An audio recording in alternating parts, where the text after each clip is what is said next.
I never gave much thought to the devil, at least not in a real sense, until the day I ran into him at a little coffee shop on an ordinary Tuesday afternoon. It was nothing like the way movies or books make it sound. No midnight ritual, no smoke or flames, no creepy crossroads deal. He was just sitting there, tucked away in the corner of Brew and Bean, wearing a sharp navy suit that looked 2 sizes too small for his massive frame. The guy had his nose buried in a copy of the Wall Street Journal like he was just another businessman on his lunch break. The only thing that felt off, the only reason I knew something wasn't right, was how he spoke my name the second I walked by, even though I'd never seen him in my life. "Michael Harris," he said calmly, glancing up from his paper. "Been a rough stretch for you lately, hasn't it?" He grinned like he already knew the answer. I froze in place. "Do I know you?" I asked, though deep down something told me this conversation was about to flip my world upside down. He flashed a smile, his teeth so perfectly white it was almost unsettling. "Take a seat. I have something you might want to hear." He motioned toward the empty chair across from him, smooth and confident. Every bone in my body screamed at me to walk away, grab my overpriced cappuccino, and never look back. But for some reason, I found myself sliding into that chair as if I didn't have a choice. "I'm in the business of solving problems," he said, folding his newspaper so neatly it was like origami. "And you, Michael, have a list of them a mile long." He was not wrong. The foreclosure notice sat crumpled in my jacket pocket, and my credit cards had been maxed for weeks. 3 months earlier, my wife Kelly had left, taking our daughter Madison with her. My startup had gone up in flames, and now all I had left was a mountain of debt and the weight of failure pressing on my chest. "Who the hell are you?" I asked. "Name's carry power," he replied smoothly. "Let's just say I'm someone who knows things. For example, I know you are about to lose your house. Your daughter barely talks to you.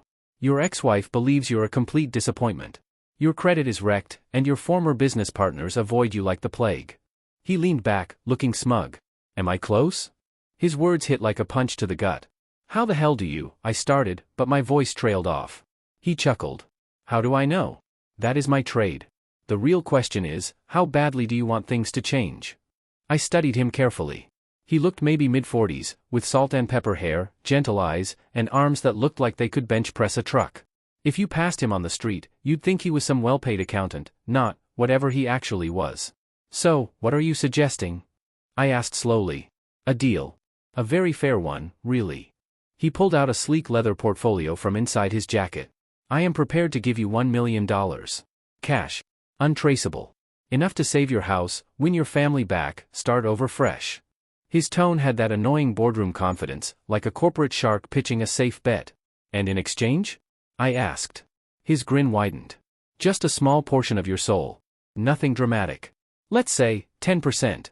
You will barely even notice it is gone." I laughed, louder than I meant to. "You're completely out of your mind." "Am I?" He flipped open the portfolio, revealing photos that made my stomach drop. Shots of my house. My daughter's school. Kelly's new apartment. "Michael, in 3 days, the bank takes your home. In 2 weeks, your daughter is out of her private school. In a month, you will be sleeping in your car." He snapped the folder shut. "I am offering you a lifeline. You're asking me to sell my soul to the devil." He tilted his head with a calm smile. "I prefer to think of it as a limited partnership. Consider it spiritual equity financing. You keep 90% ownership. I get a modest slice in return for fixing your immediate financial crisis." The way he dressed it up in business language almost made it sound reasonable. "Almost. This is nuts," I muttered, though I stayed planted in my chair. "What is truly crazy," he leaned forward, "is letting your pride wreck your family. What is crazy is choosing to sleep in your car while your little girl thinks her dad is nothing but a failure. Michael, I am not asking for your firstborn child or eternal damnation. Just 10%. That is all." I thought about Madison. The way she had looked at me last time I saw her, when I could not even afford movie tickets. I thought about Kelly's voice on the phone, sharp and cold, calling me pathetic. "What happens to that 10%? I asked finally. "Practically nothing. You may notice you become a little more practical in business. A little less weighed down by pesky moral debates." He laughed softly. "Tiny changes. Barely worth mentioning." I sat there forever, or maybe it was only minutes, before I managed to say, "How would it even work?" He reached back into the portfolio and pulled out a contract. It looked like a standard legal document, full of paragraphs, clauses, and signature lines. At the bottom it spelled out clearly, 10% of Party A's immortal soul in exchange for the sum of $1 million United States dollars. Just sign here, he said, sliding over a heavy fountain pen that seemed to appear from nowhere. And put your initials here to confirm you understand. My hand trembled as I picked up the pen. This was insane. This could not be real. But the foreclosure notice in my pocket felt very real, and so did the memory of Madison's disappointed little face. I signed. The instant the pen left the paper, something inside me shifted. It was not a cinematic, earth-shattering change, more like the way you feel after a very strong cup of coffee, clearer, a little wired, sharper. The man across from me folded the contract back into his leather portfolio like it never existed, then smiled. Pleasure doing business, Michael, he said, standing and offering his hand. His skin was warm when I shook it. The money will be in your account by tomorrow morning. That is it? I asked, half expecting some catch. That is it. He paused at the door and looked back. You might notice other chances showing up soon. When they do, you will know how to find me. He left, and I sat there staring into my lukewarm coffee, wondering if I had just experienced the most elaborate hallucination of my life. The next morning the money was there, $1 million, exactly as promised. Seeing those numbers in my account felt unreal and holy all at once. In 6 months everything shifted. I saved the house. I launched a new company that actually took off. Kelly started answering my calls again. Madison was back in the private school she belonged to, and I could suddenly afford the little things that made her light up. Giving up 10% of whatever it was I had given up felt like the best deal I had ever made. The changes were small at first, just like he said. I started making choices I would have hated 2 years earlier. When a rival was bleeding cash, I bought them out for pennies on the dollar, knowing they were desperate. When some regulation threatened my new business, I quietly put money where it mattered with local officials and everything smoothed out.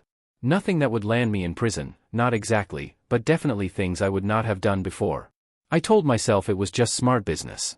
Practical. The world is mean, I told myself, and winners do what they have to do. A few months later I was celebrating a big win at a downtown restaurant when he slid into the booth across from me like he owned the place. He looked exactly the same as he had that first day, too polite smile, navy suit, newspaper manners. Congrats on the Henderson deal, he said. That was a solid catch.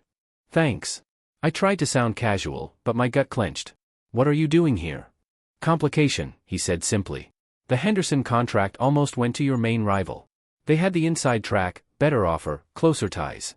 Some things happened that shifted it your way. I frowned. I won it fair and square. You won it because certain facts reached certain hands and a little pressure was applied in a few places, he said, as if he were talking about supply and demand. Those facts and that pressure came from my resources. What are you getting at? My 10% has been working for you, very industriously, in fact. We worked a deal, but the investment returned more than expected. I need to renegotiate. He produced another contract like he had one tucked under his sleeve. No, I said before I could stop myself. We had an agreement. We did, he agreed. But that agreement has been exceeded. I think another 15% is fair. 15%? I said, doing the math in my head. That makes 25%. Still a minority share, he pointed out, cool as a boardroom negotiator. And reasonable given what I contributed. Then he tilted his head. If you prefer, I can withdraw my support and you can see how well you fare without it. The threat was not loud, but it was there. Everything I had rebuilt could vanish the same way it had before. What happens if I refuse? I asked. The Henderson deal falls apart. Some bidding irregularities might come to light. Your new company's financing could get complicated. Kelly might start asking where all this sudden good fortune came from. He smiled that same too-white smile. I would hate for you to lose it all again. I stared at the contract and felt the weight of it, how much I had already gained and how much more I could lose. Pride felt stupid next to Madison's face, that look she gave me when I could not buy her ice cream. I signed. This time the shift was louder. My decisions got darker. When a small supplier could not meet a deadline, I ruined them instead of finding another vendor. When an employee threatened to quit, I made sure they could not work in the industry again. I stopped noticing the faces of the people on the street asking for spare change. Things that would have made the old me sick now felt necessary, efficient, even quietly satisfying. I was changing, and the change felt irreversible. A year later Kelly moved back in. Madison called me Daddy again without hesitation. My business boomed. Losing 25% of whatever part of me I had given away suddenly looked like a bargain for everything I had reclaimed. The third time he showed up it was at my office. He did not ask to meet. One day I looked up and there he was, sitting in the chair across from my desk like he had always belonged there. We need to talk, he said. By then, I had learned the rhythm, some new problem he had already nudged, some new reason his slice of me should expand. I was ready for him, though ready is the wrong word, because I no longer knew who I was anymore. What is the problem now? I asked. Your wife, he said without preamble. Kelly? What about her? I replied, heart starting to beat faster. She is poking around. He sounded almost bored. She is asking questions about how you suddenly turned your life around. About some of the ways you do business. She is suspicious. Suspicious of what? I demanded. He hired someone, the man said. A private investigator. Good at what he does? His name is Ethan Cole. He has been digging into your bank records, your deals, your associates. Some of what he is turning up is messy. Cold ran through me. How messy? The kind of messy that draws federal attention. The kind that can put you behind bars. He leaned forward and smiled like he was offering dessert. The kind where your daughter visits you through glass.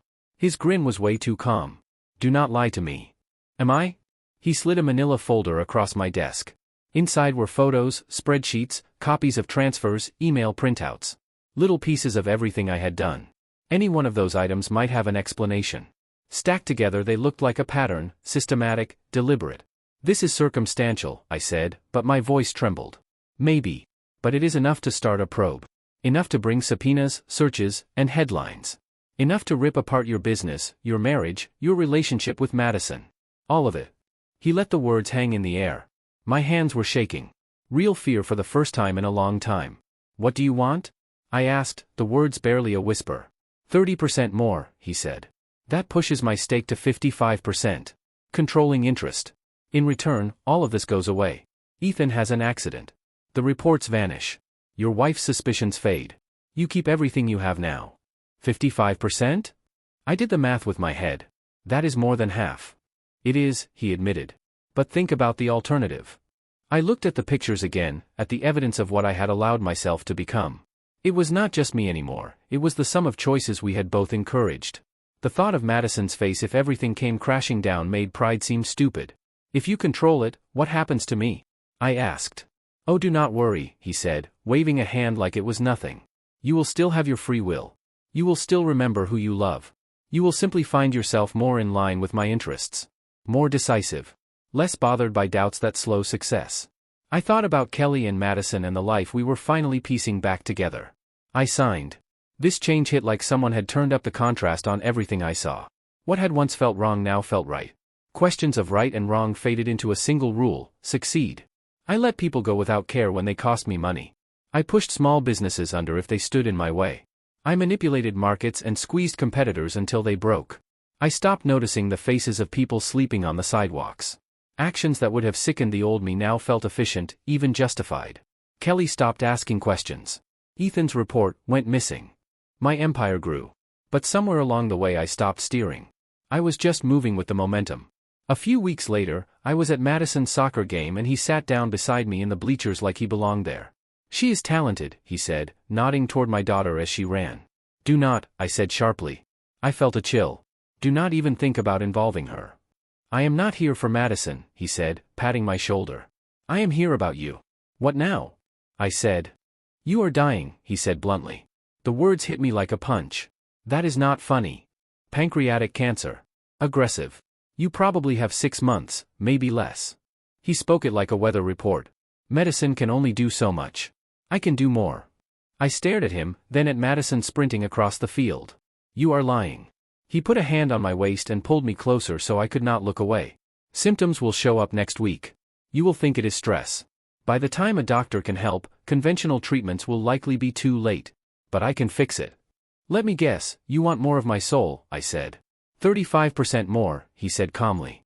That brings my total to 90%. In return, the cancer is gone. You live.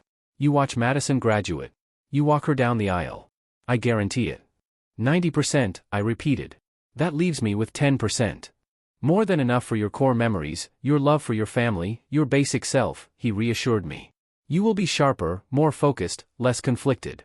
And if I refuse? You die slowly and painfully. Madison watches you waste away. Kelly becomes a widow. The business collapses without you. Everything and everyone that depends on you falls apart. On the field, Madison scored. She looked toward the bleachers and waved, beaming. I waved back, but my arm felt like it belonged to someone else. Why are you doing this? I asked. I am not doing anything to you, Michael, he said, calm as ever. I am offering solutions to the problems in your life. You are the one choosing them. But you are the one engineering the problems, I snapped. Am I? He shrugged like it was obvious. I did not give you cancer. I did not make you eat those donuts. I only offered the cure. I did not plant the suspicion in Kelly's head, your decisions did that. I am simply fixing the consequences. At every turn you had a choice. You chose. That was the worst part, he was right. Every signature had been mine. Every step had been voluntary. Piece by piece, I had sold myself. Still, watching Madison laugh with her teammates up on that field, I could not imagine leaving her behind. I could not imagine not being there to see her grow up. I signed. This time the change was obvious and complete.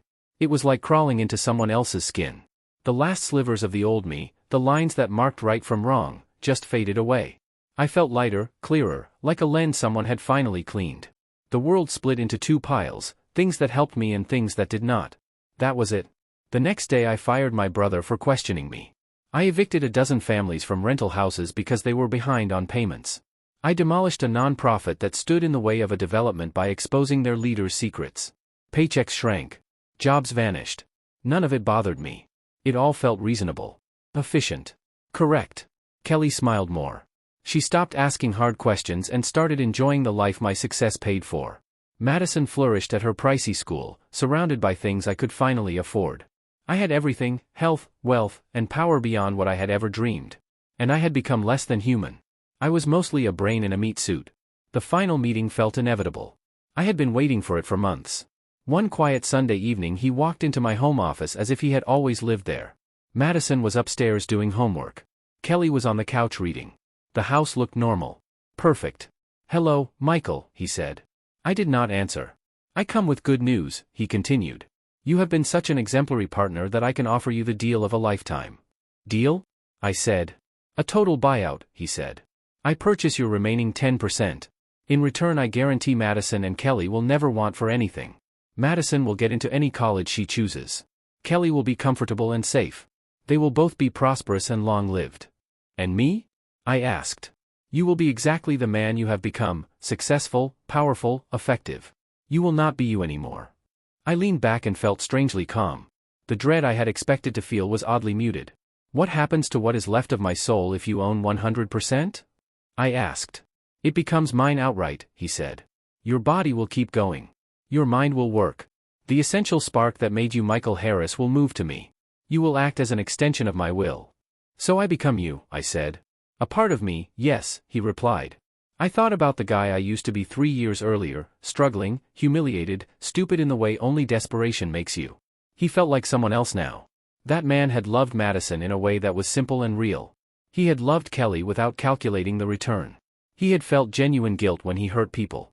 What guarantee do I have that you will keep your promises about Madison and Kelly? I asked. None, he said plainly. What choice do you have? He was right. I could refuse, but then what? I would still be 90% his, tied to his will in every meaningful way. Without him, Kelly and Madison could be exposed to whatever came next. If I sign, will I still remember who I was? I asked. Oh yes, he assured me. Those memories are useful. They help you make decisions, manipulate emotion, and perform the part you must play. You will remember Michael Harris very clearly. You will simply no longer be Michael Harris. The pen felt familiar in my hand.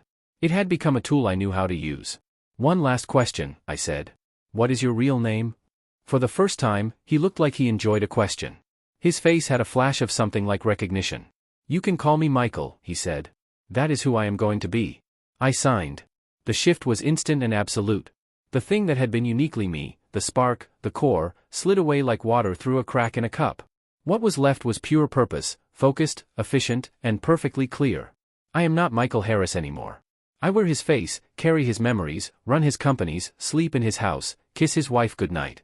I speak his name and I know his jokes, his favorite songs, the nicknames he used with Madison. Madison still calls me Daddy. Kelly still loves the man she thinks I am. They are safe, comfortable, and cared for, just as he promised. Sometimes, in the quiet hours when the house is dark and both of them are asleep, a sliver of the old me comes back. I can still feel what it was like to be the man who loved them, his hopes, his clumsy courage, his fear, the real wish to be a good father and husband.